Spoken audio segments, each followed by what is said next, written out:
Well, howdy YouTube family. I'm on call. So today we're going to be checking out what it's like to be on call 24 hours.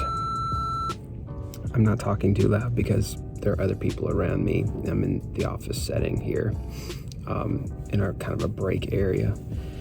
But first thing I do, of course, get ready in the morning, drive into the hospital. Today, I'm a breaker for the first 8 hours of my 24-hour shift. So I'm going to help people start IVs, get cases started. I did all that already. Cases are going. And now I am taking my own little break because in just a little bit, about 8 in the morning, I'm going to start going around to different OR rooms and offering coffee breaks and bathroom breaks to people who are in the middle of their cases. And also assisting them if they need any help with anything. If something's going wrong in a case and they need help, I can help with that. So that's the first part of my day of my 24. Let's see how it goes.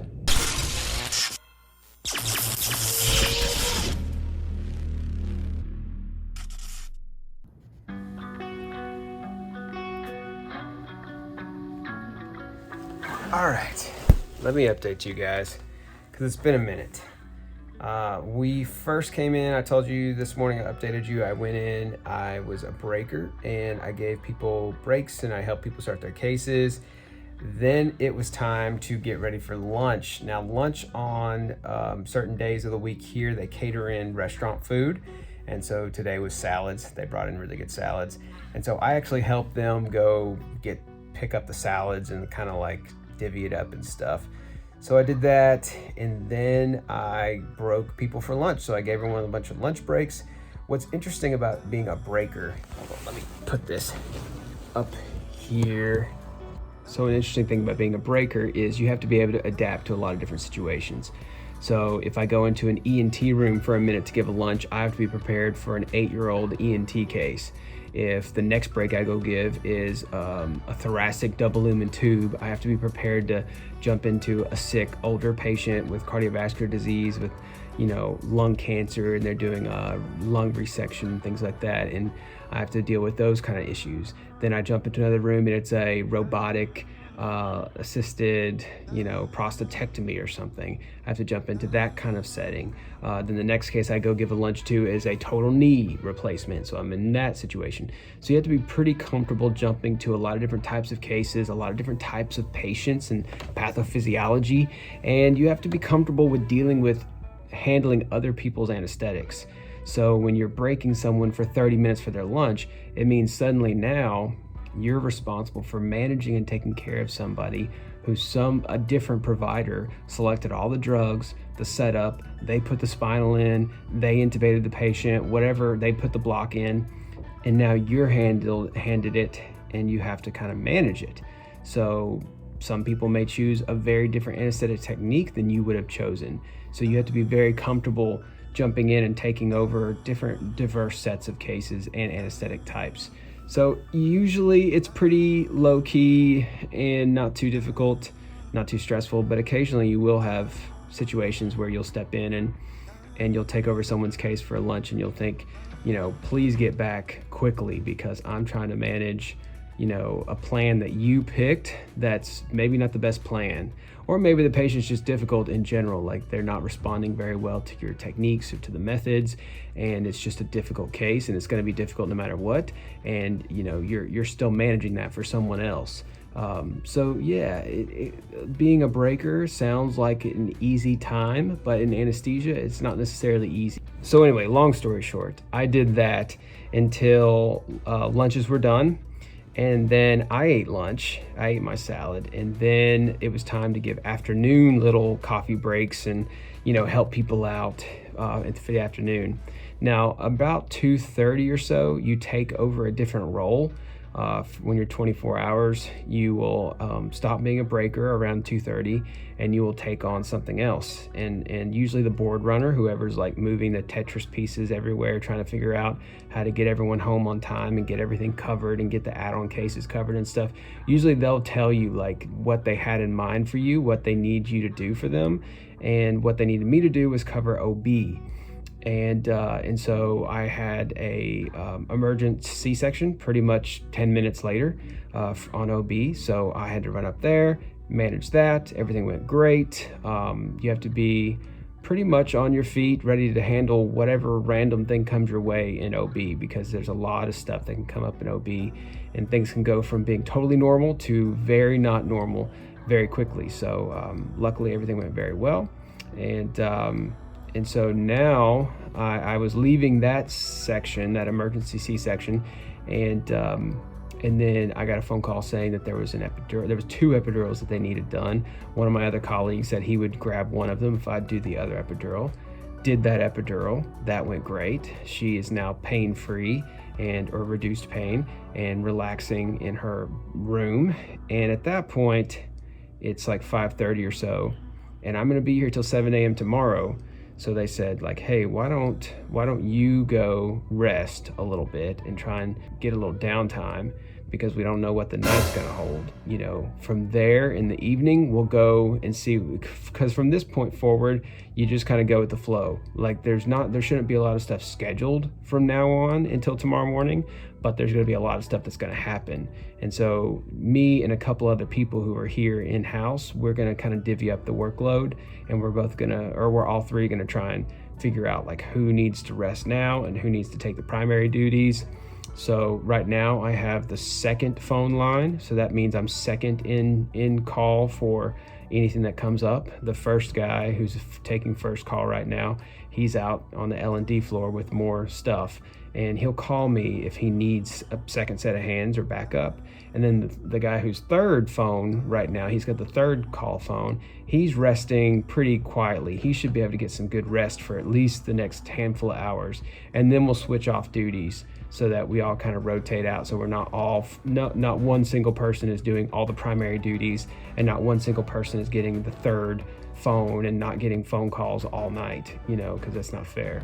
Instead of talking to my phone and doing all this, I'm actually going to try and rest, because tonight could be pretty hectic. We'll see. You'll see in the rest of this vlog if it's hectic or not, because I don't even know yet. Let's get to it.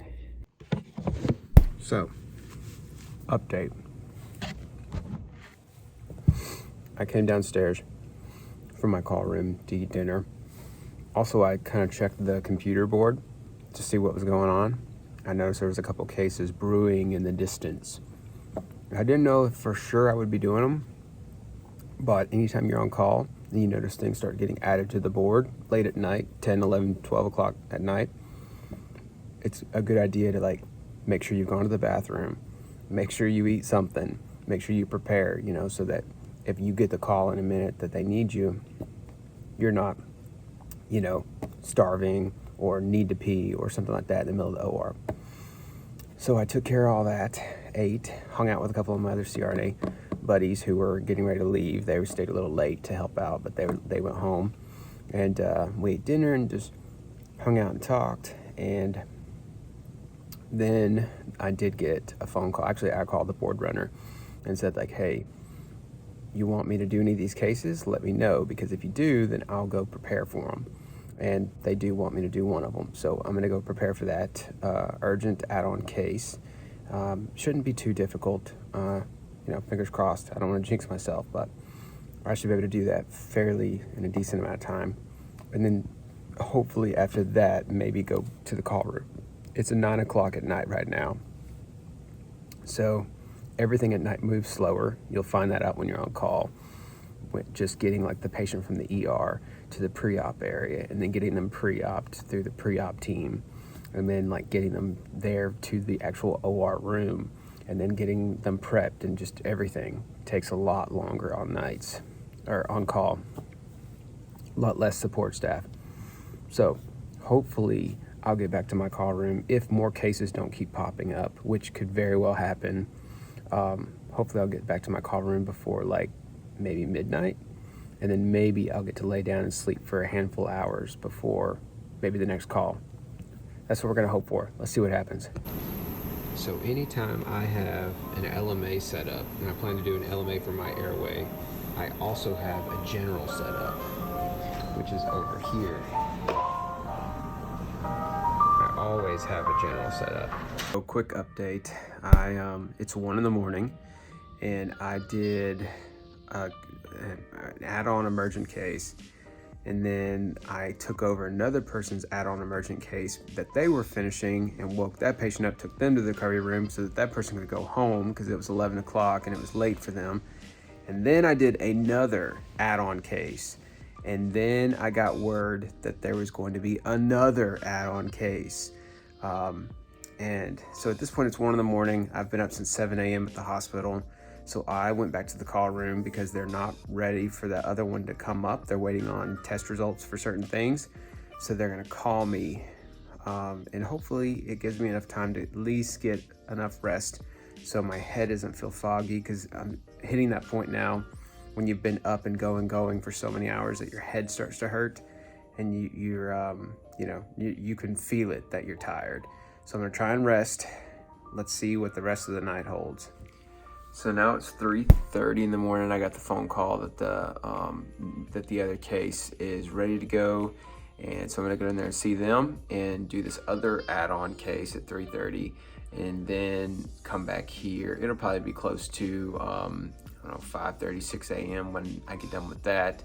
So it'll be almost time for call to be done at that point. So it's currently 5:50 in the morning, and I did that case, the emergent case, and then there was 2 other emergent cases that rolled in behind that case, and so they called in an extra backup team to come help out. And so a couple of my colleagues are here now, they're helping out, but I still have to do another add-on case, and I'm gonna do that case until 7 a.m. when the day shift people come in and they take over for me. So then I will be able to stop. All right, guys, so it's after 7. I handed off report on the case. I was in the OR.